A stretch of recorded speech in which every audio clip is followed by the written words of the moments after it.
casa de Shiraz, de Agatha Christie.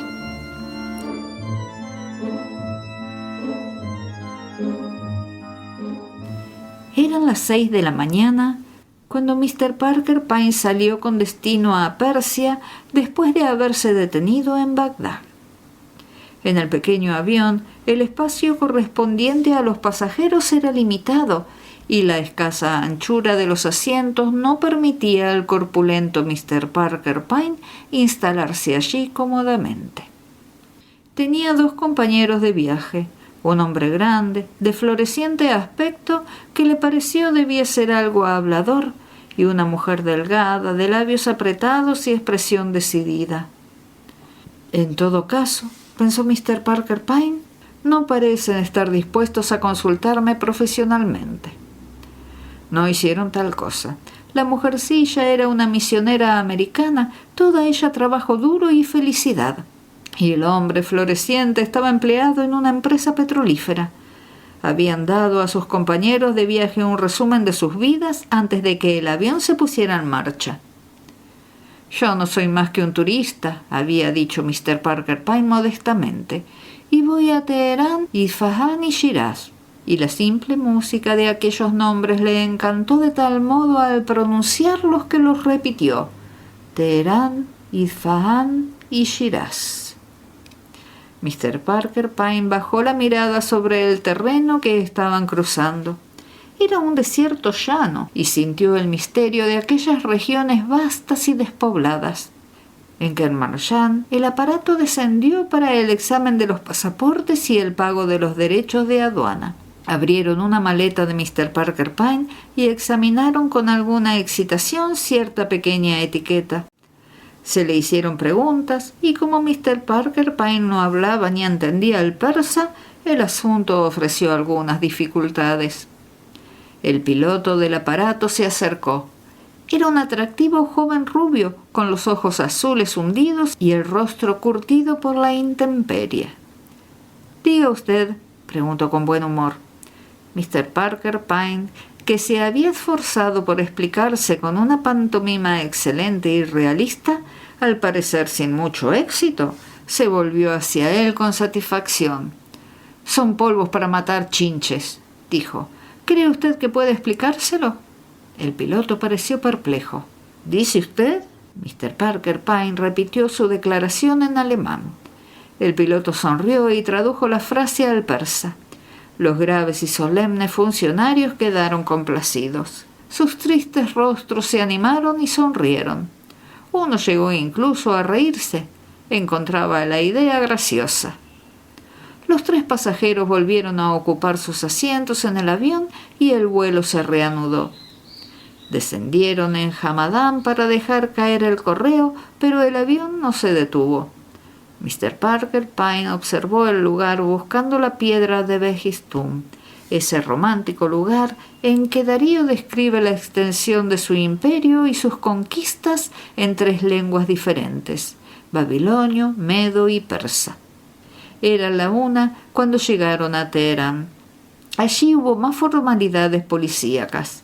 El piloto alemán se acercó y sonrió a Mr. Parker Pyne, quien había terminado ya de contestar a un largo interrogatorio que no había entendido.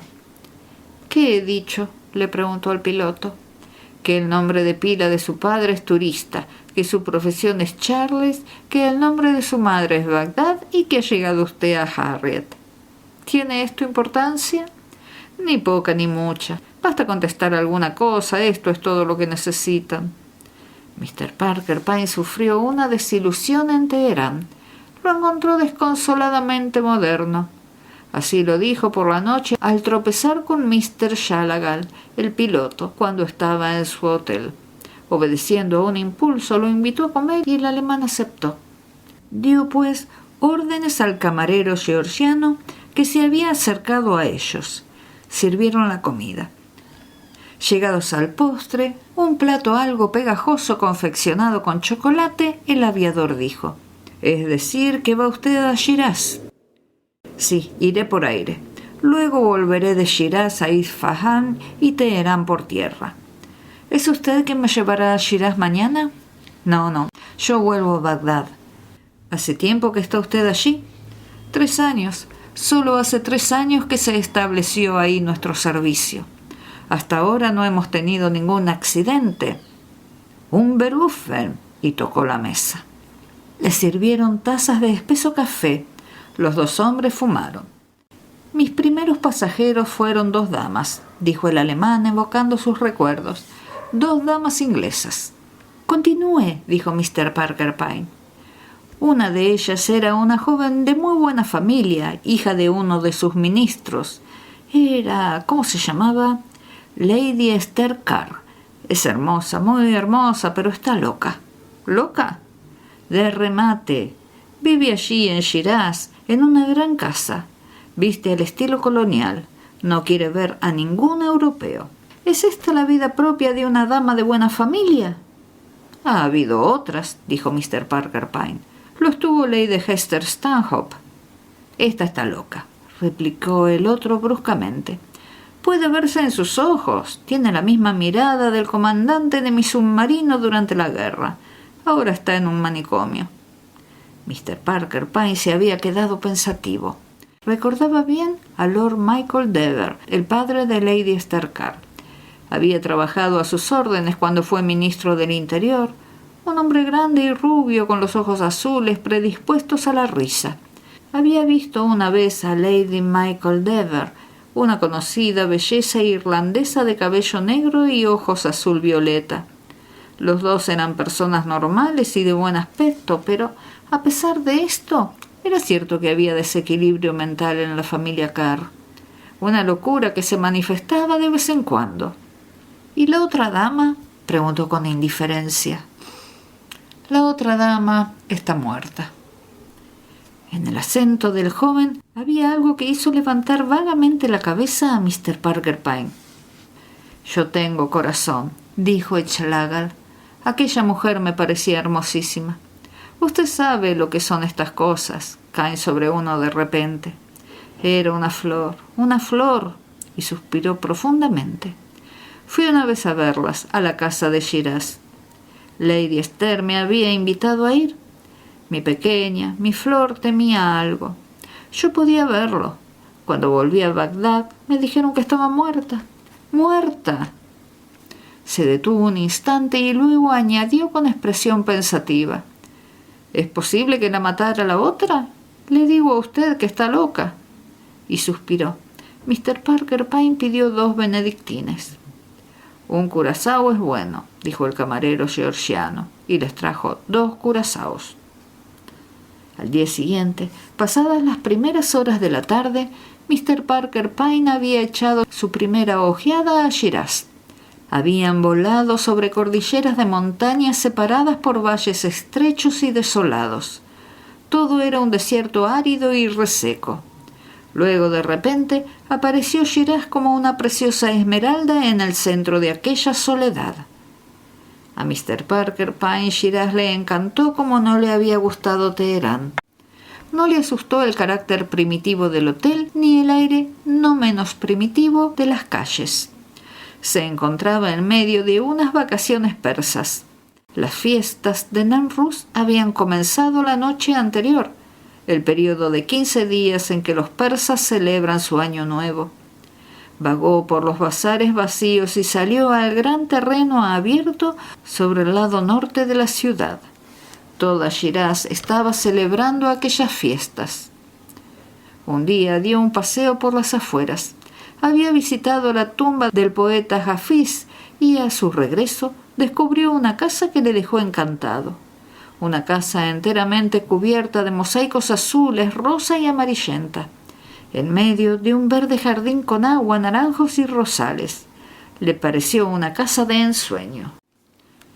Aquella noche comió con el cónsul británico y le interrogó acerca de aquella residencia. Un sitio delicioso, ¿no es verdad? Fue construido por un antiguo y opulento gobernador de Luristán que había aprovechado bien su posición social.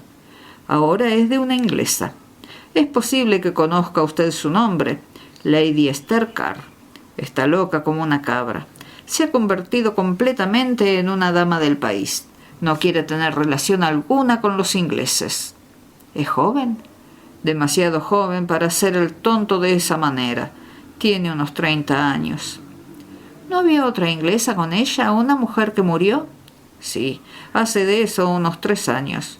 Ocurrió al día siguiente de tomar yo posesión de mi cargo aquí. Barham, mi predecesor, murió de repente, ya lo sabe usted. ¿Cómo murió esa mujer?, preguntó Mr. Parker Pyne. Se cayó al patio desde la terraza del primer piso. Era la doncella o la dama de compañía de Lady Esther. No recuerdo cuál de las dos cosas. En todo caso, llevaba la bandeja del desayuno y dio un paso atrás. Fue muy triste, no pudo hacerse nada. Se rompió la cabeza contra el suelo. ¿Cómo se llamaba? Me parece que King, o quizás era Wills, dijo. No, esta es la misionera. Era una muchacha bastante bonita. ¿Trastornó esto mucho a Lady Esther? Sí, no lo sé. Se mostró muy rara, yo no pude entender su carácter. Es, una criatura muy imperiosa. ¿Puede usted darse cuenta de que es alguien? Ya sabe lo que quiero decir. Casi me asustó con sus modales dominantes y sus ojos oscuros que echan llamas. Y se rió a modo de excusa para quedarse luego observando a su compañero. Mr. Parker Pyne tenía, al parecer, la mirada perdida en el espacio. La cerilla que acababa de frotar para encender su cigarrillo ardía en su mano, y al llegar la llama a los dedos, la tiró con una exclamación de dolor. Después sonrió ante la asombrada expresión del cónsul. «Perdone», le dijo. «¿Estaba usted viendo visiones?» «A montones», contestó Mr. Parker Pyne enigmáticamente. Y se pusieron a hablar de otras cosas. Aquella noche, a la luz de una pequeña lámpara de petróleo, Mr. Parker Pyne escribió una carta. Esta composición dio lugar a muchas vacilaciones. No obstante, al final quedó redactada en forma muy sencilla. Mr. Parker Pyne saluda respetuosamente a Lady Esther Carr y se complace en hacerle saber que se hospeda en el Hotel Fars durante los próximos 3 días en caso de que desease consultarle. E incluyó un recorte de periódico, el famoso anuncio: ¿Es usted feliz? Si no lo es, consulte a Mr. Parker Pyne. 17 Richmond Street. Esto era el milagro, se dijo Mr. Parker Pyne al meterse con cuidado en su no muy cómoda cama. Veamos, cerca de 3 años. Sí, esto debe dar resultado. Al día siguiente, hacia las 4, llegó la contestación. La trajo un criado persa que no entendía inglés. Lady Esther Carr se complacerá en recibir a Mr. Parker Pyne si viene a verla esta noche a las 9. Mr. Parker Pyne sonrió. El mismo criado fue quien le recibió aquella noche. Fue conducido por un jardín oscuro y subió por una escalera exterior que daba la vuelta hacia la parte posterior de la casa.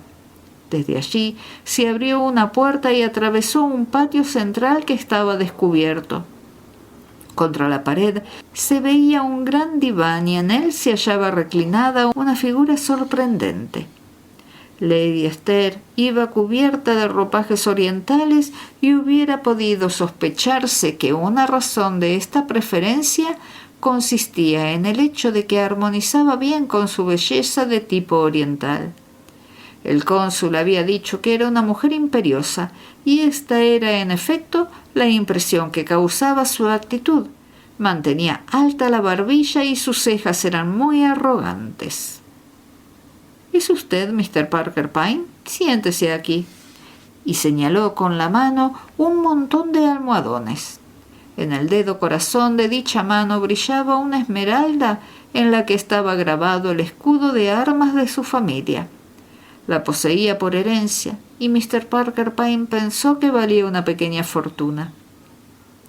Obedeció la indicación, aunque con alguna dificultad. A un hombre de su corpulencia no le era fácil sentarse airosamente. Apareció un criado con un servicio de café.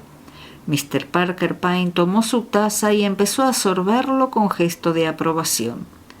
La dueña de la casa había adquirido la costumbre oriental de guardar una calma infinita.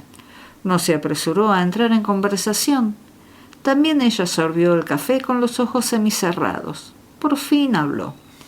Así que usted ayuda a las personas que no son felices, o por lo menos esto es lo que afirma en su anuncio. ¿Sí?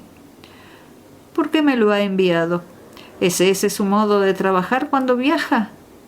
En estas palabras había un tono resueltamente ofensivo, pero Mr. Parker Pyne lo pasó por alto y contestó sencillamente: No, mi idea al viajar es tomarme unas completas vacaciones. Entonces, ¿por qué me lo ha enviado? Porque tengo motivos para creer que usted no es feliz. Hubo un momento de silencio. Él tenía gran curiosidad. ¿Cómo se lo tomaría ella? La dama tardó un minuto en decidirse sobre este punto. Luego se echó a reír. Supongo que usted se ha figurado que toda persona que deja el mundo, que vive como vivo yo, separada de mi raza, de mi patria, lo hace porque es desdichada. Penas, desengaños. ¿Cree usted que algo de este tipo me ha traído al destierro? Bien, ¿cómo podría usted entenderlo? Allí, en Inglaterra, yo era un pez fuera del agua. Aquí soy yo misma. Yo soy una oriental de corazón. Me gusta este retiro. Me atreveré a decir que usted no puede entenderlo. A usted debe de parecerle, vaciló un momento, que estoy loca. Usted no está loca, dijo Mr. Parker Pyne, y su voz revelaba una tranquila seguridad. Ella lo miró con curiosidad. Pero por aquí, por lo que sé, dicen que lo estoy. Tontos. En el mundo ha de haber gente de toda clase. Soy completamente feliz. Y no obstante, me ha hecho venir, observó Mr. Parker Pyne. No negaré que he sentido curiosidad por verlo, vaciló. Además, aunque no quiero volver nunca a Inglaterra, me gusta informarme de lo que pasa. ¿En el mundo que ha dejado? Ella hizo un gesto afirmativo. Mr. Parker Pyne empezó a hablar. Su voz clara y tranquilizadora adoptó al principio un tono moderado que luego se elevó para acentuar algunos de los puntos que tocaba. Habló de Londres, de los rumores de sociedad, de los hombres y mujeres famosos, de los nuevos restaurantes y clubes nocturnos, de las carreras y cacerías y de los escándalos de las residencias veraniegas. Habló de ropas, de las modas de París, de establecimientos modestos en las calles populares en los que podían encontrarse notables gangas. Describió los teatros y cines, dio noticia de las películas, describió la construcción de los nuevos jardines en los suburbios, habló de plantas y jardinería. Y llegó por último a una llana descripción de Londres al anochecer, con sus tranvías y autobuses y las muchedumbres que se apresuraban a regresar a casa tras el trabajo diario y de los pequeños hogares que les aguardaban, y de todo el extraño modelo íntimo de la vida familiar inglesa. Aquel fue un discurso verdaderamente notable, en el que el orador hizo gala de sus amplios y desusados conocimientos, y de su habilidad para exponer los hechos en el debido orden. Lady Esther había dejado caer la cabeza. Su actitud había perdido toda la arrogancia de antes. Durante algún rato, sus lágrimas se habían deslizado con calma y ahora, cuando él hubo terminado, abandonó toda afectación y lloró abiertamente. Mr. Parker Pyne no dijo nada. Permaneció allí, inmóvil, observándola. Su rostro tenía la expresión tranquila y satisfecha de una persona que ha realizado un experimento y obtenido el resultado que deseaba. Por último, ella levantó la cabeza y dijo con amargura: «Bien, ¿está usted ahora contento?» «Así lo creo, ahora». «¿Cómo voy a soportarlo? ¿Cómo voy a soportarlo? No poder salir nunca más de aquí, no volver a ver nunca a nadie». Y aquel grito había venido como si se lo hubiesen arrancado. Luego se rehizo, sonrojándose. «¿Qué más?», preguntó airadamente. «¿No va a hacerme la obligada observación? ¿No va a decirme si tanto desea volver a su país por qué no lo hace?» «No», contestó Mr. Parker Pyne moviendo la cabeza. «Esto está muy lejos de ser tan fácil para usted». Por primera vez se asomó a sus ojos una expresión de temor. ¿Sabe usted por qué no puedo irme? Así lo creo. Se equivoca, replicó ella moviendo la cabeza. La razón de que no pueda irme no la imaginará usted nunca. Yo no imagino, dijo Mr. Parker Pyne. Yo observo y clasifico. Ella volvió a mover la cabeza. No sabe usted absolutamente nada. Veo que tendré que convencerla, dijo Mr. Parker Pyne placenteramente. Cuando vino usted aquí, Lady Esther, utilizó, según creo, el nuevo servicio aéreo desde Bagdad. Sí. Conducía al aparato un piloto llamado Schlagal, que vino luego a verla a usted. Sí. Y de algún modo inexplicable, ese segundo sí pareció sonar más suave. Y tenía usted una amiga o compañera que murió, dijo él, ahora con una voz dura como el acero, fría, ofensiva. Mi acompañante. ¿Y se llamaba? Muriel King. ¿Le tenía usted afecto? ¿Qué quiere decir con afecto? Y se detuvo conteniéndose. Me era útil. Lo había dicho con altivez y Mr. Parker Pyne recordó las palabras del cónsul. Se nota que es alguien si sabe lo que quiero decir. ¿Sintió usted lástima cuando murió? Yo, naturalmente. Mr. Pyne, francamente, ¿es necesario hablar de todo esto? Lo había dicho con ira y continuó sin esperar la contestación. Ha sido usted muy amable viniendo a verme, pero estoy un poco fatigada. Si quiere decirme lo que le debo... Pero Mr. Parker Pyne no se movió ni dio señales de haberse ofendido, y continuó tranquilamente con sus preguntas. Desde que ella murió, Mr. Schlagal no ha venido a verla a usted. Suponiendo que viniese, ¿usted lo recibiría? No lo recibiría. ¿Se negaría en redondo? En redondo. Mr. Schlagal no será nunca admitido aquí. Sí, dijo Mr. Parker Pyne con aire pensativo. No podía usted decir otra cosa. La armadura defensiva de su arrogancia se aflojó un poco y dijo con expresión incierta: No sé qué quiere usted decir. ¿Sabía usted, Lady Esther, que el joven Schlagal se enamoró de Muriel King? Es un joven sentimental. Todavía adora su recuerdo. ¿Es así? Y su voz fue casi un murmullo. ¿Cómo era? ¿Qué quiere usted decir con cómo era? ¿Qué sé yo? Usted debía haberla mirado algunas veces, dijo Mr. Parker Pyne amablemente. Oh, sí, era una joven de muy buen aspecto. Aproximadamente de la edad de usted. Aproximadamente. Y añadió tras una pausa: ¿Por qué cree usted que ese Schlagal la quería? Porque me lo dijo él mismo. Sí, en los términos más inequívocos. Tal como le digo, es un joven sentimental. Estaba contento de hacerme esa confidencia. Se trastornó mucho cuando ella murió de aquel modo. Lady Esther se levantó de un salto. ¿Cree usted que yo la asesiné? Mr. Parker Pyne no se levantó. No era de la clase de hombres que saltan de su asiento. No, mi querida niña, dijo. Yo no creo que usted la asesinara. Y siendo así, me parece que cuanto más pronto termine esta comedia y entre en razón, mejor. ¿Qué quiere usted decir con esta comedia? La verdad es que perdió usted la serenidad. Sí, perdió la serenidad de mala manera. Creyó que iba a ser acusada de haber dado muerte a su señora. La muchacha hizo un rápido movimiento. Mr. Parker Pyne continuó. Usted no es Lady Esther Carr. Lo sabía antes de venir aquí, pero la he puesto a prueba para asegurarme. Y apareció su sonrisa blanda y benévola. Mientras hacía mi discursillo, he estado observándola y siempre la he visto reaccionar como Muriel King, no como Esther Carr. Las tiendas baratas, los cines, los nuevos jardines de los suburbios, los viajes en autobús y en tranvía, todo esto la ha interesado.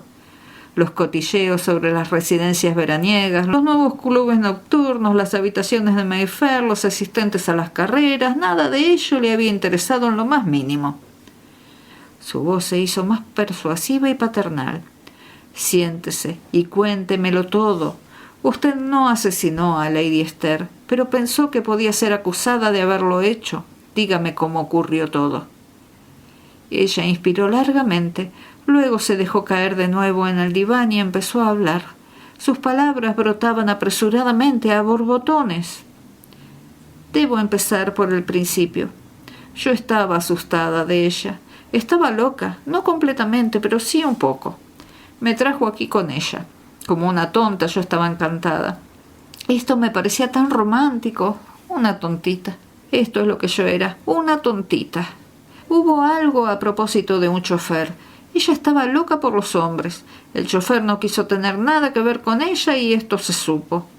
La historia empezó a circular entre sus amigas que se rieron del caso.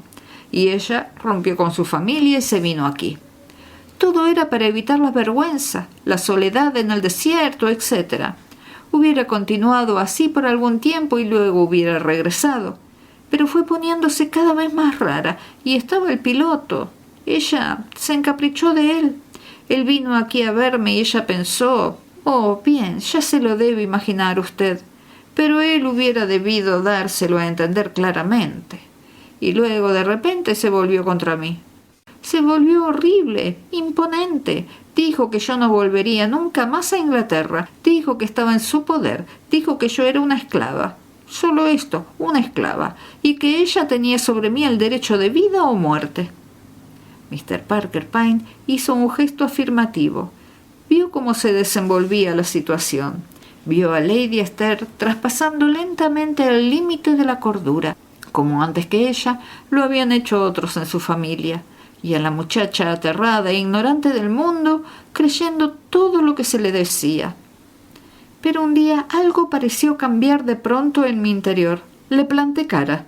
Le dije que si llegábamos a ese extremo, yo era más fuerte que ella. Le dije que la tiraría sobre las piedras del piso de abajo. Y ella se quedó asustada. Supongo que había pensado que yo no era más que un gusano. Dio un paso hacia ella. No sé qué pensó que me proponía hacer. Retrocedió, se cayó por el borde de la terraza. Y Muriel King se cubrió el rostro con las manos. ¿Y entonces?, apuntó Mr. Parker Pyne con suavidad. Perdí la cabeza. Pensé que dirían que yo la había empujado para que se cayese. Pensé que nadie me escucharía, que me encerrarían en alguna horrible prisión de este país. Y movió los labios, viendo Mr. Parker Pyne claramente que estaba dominada por un miedo que no admitía razones. Y después se me ocurrió que si fuese yo la víctima. Sabía que había llegado un nuevo cónsul británico que no había visto a ninguna de las dos, y la otra había muerto. Podía encargarme de los criados. Para ellos éramos dos inglesas locas. Cuando una moría, continuaba la otra. Les hice buenos regalos en dinero y los envié a buscar al cónsul de Inglaterra. Este vino y yo le recibí como si fuese Lady Esther. Me había puesto su anillo en el dedo. El cónsul fue muy amable y lo arregló. Nadie sospechó. Mr. Parker Pyne hizo un gesto afirmativo con aire pensativo. El prestigio de un nombre ilustre. Lady Esther Carr podía estar loca de remate, pero no por ello dejaba de ser Lady Esther Carr. Y después de esto, continuó Muriel, me arrepentí de lo que había hecho. Vi que también yo había estado loca, furiosa. Quedaba condenada a quedarme aquí representando un papel. No veía el modo de poder escaparme nunca. Si confesaba la verdad, parecería más cierto aún que yo la había asesinado. Oh, Mr. Pyne, ¿qué voy a hacer? ¿Qué voy a hacer? ¿Hacer? Y Mr. Parker Pyne se puso en pie tan deprisa como lo permitía su corpulencia. Mi querida niña, va usted a venir conmigo ahora a ver al cónsul británico, que es un hombre muy amable y bondadoso. Habrá de pasar por algunas formalidades poco agradables. No le prometo que todo vaya a ir viento en popa, pero no será usted ahorcada por asesinato. A propósito, ¿cómo se encontró la bandeja junto al cadáver? Yo la tiré abajo. Creí que parecería mucho más que yo era la muerta si la bandeja estaba allí. ¿Hice una tontería? Al contrario, esto fue más bien un rasgo de habilidad, dijo Mr. Parker Pyne. En realidad, este era el único detalle que me hizo pensar antes de verla que podía usted haber asesinado a Lady Esther. Cuando la vi, comprendí que a pesar de lo que pudiera ser capaz de hacer en la vida, nunca mataría a nadie. ¿Porque me falta valor, quiere decir? «Porque no reaccionaría usted así», dijo Mr. Parker Pyne sonriendo. «Bien, ¿nos vamos? Hay unos momentos poco gratos que soportar, pero yo la acompañaré mientras dure. Y luego a Streatham Hill». «Es Streatham Hill, ¿verdad?» «Sí, me lo figuraba. He visto cómo su rostro se contraía cuando he nombrado un determinado autobús. ¿Viene usted, querida?»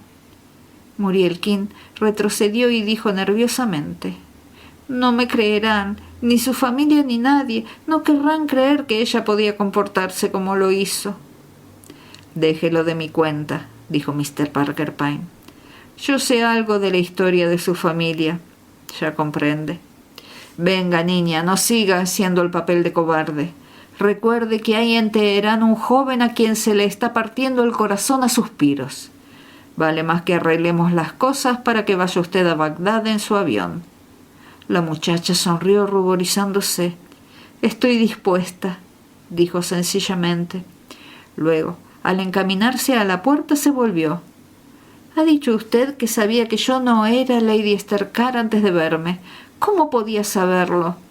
«Estadísticas», contestó Mr. Parker Pyne. «¿Estadísticas?» «Sí, tanto Lord como Lady Michael Dever tenían los ojos azules. Cuando el cónsul me dijo que su hija los tenía centelleantes y oscuros, comprendí que allí había alguna equivocación. Una pareja de ojos oscuros puede tener un hijo de ojos azules, pero no al revés. Un hecho científico, se lo aseguro a usted». «Creo que es usted maravilloso», dijo Muriel King.